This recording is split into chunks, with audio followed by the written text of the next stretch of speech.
السلام عليكم ورحمة الله وبركاته. وكم جرتنا وبليان كيا الحمد لله قالني كربيتي قويا لمان كان كذا فيديو سوشيال ميديا كان رديه مجرو نموني باين هنقلي في حالة نقاشون قبا ميديان هواسما هنس ميديان باين مال جئي قبا ساجرا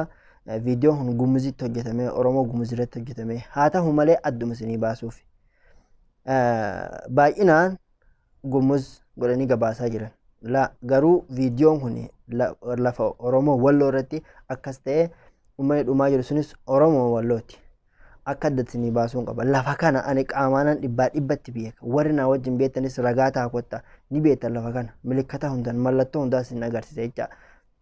Na waliin tura. Shakkii takka malee akka lafti kun lafa Oromoo Walloodhaa ta'e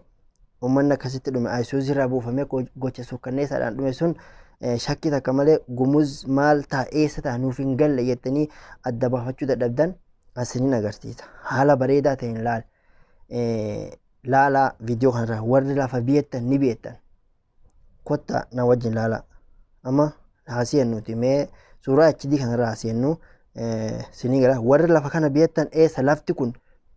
beeka odoo isinitti nimi lafa kana namuu wallaalleen jiru namni jiraataan akkabaabii kana ajijaa kana jirtan jecha eessa lafti kun kaarra qorii darbanii qormeedaa darbanii magaxxaa fursee kan jedhamu darbanii achirraa yeroo as darban gamilluu kan jedhamu lafa caakkaadha gamilluu kan jedhamu tokko ni beektan kan makiinaan baay'inaan achitti galabbatamu lafti sun lafa rakkisaadha hedduu lafa bosona guddaadha inni dabartee bosona san dabarteeti gandatti dhufta. Ganti tudhutu sun maal Harawaa jedhamti suuqii diimaa gara jaarraa asiin kana as jaarraa as suuqii diimaa as yedduu kanatti lafa caakkaa kana keessa gamilluu bakka jedhamu lafti sun sheenaa gamilluu dildii xiqqoo kana akkuma agartan dildii xiqqoo sana dabartanii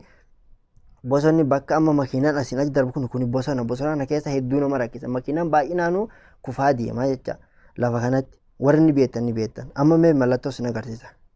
Sibiila elektirikaa kana ilaala gaara sanas ilaala kuni HD lafa dida sawwarame jecha kan ammoo viidiyoo irra cite siin agarsiisa kunoo akka kun viidiyoo haaraa kanarraa cite ni agartan asitti sibiila silii kanas gaara kanas dhibbatti akka tokko ta'e sinii galaa jecha suuraa HD qaburraa fi ammoo kan shoot screen godhame viidiyoo gubbaa akkanumas sinii gala. Sinigala jeen abdii qaba ilaala jecha lafa kana ani qaamaanan nagahan sirriitti keessatti bada lafa irratti guddanne jecha lafti kun lafa qaamaan makiinaa keessa dolaaluun taane lafa akkasii jecha namaatiin dolaaluun taane nama qaamaan bakka kana beeku jechaan sirriitti dhibbatti shakkii takka malee warri na wajjin beektanis kottaa ragaa ta'uu ni dandeessanii agartanii jecha dhibbatti shakkii takka malee sinigalee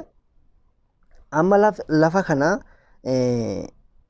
akkatti ni beektanii ammoo kan viidiyoodha. Ilaala viidiyoo kun duraan kan bahee ture jecha viidiyoon kun sinii galee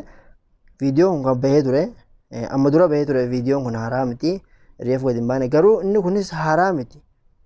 haaraa miti haa ta'u malee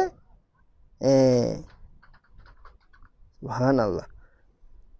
haa ta'u malee haaraa miti malee reef gadi bahe inni waan amma sawwarama doon taane gocha amma dura hojjetamee jiru kanaafuu obboleeyyan kiyya miidiyaan baay'een kunoo akkatti fa'aa kunoo kun maal jedha asirratti maal jedha gumuz jedha jecha kun gumuz keessatti hojjetame jedhanii namoonni baay'een akkas gumuz jedhee gadhiisaa jira laa gamu gumuzii miti lafti kun dhibbatti lafa Oromoo Walloo irratti galatu.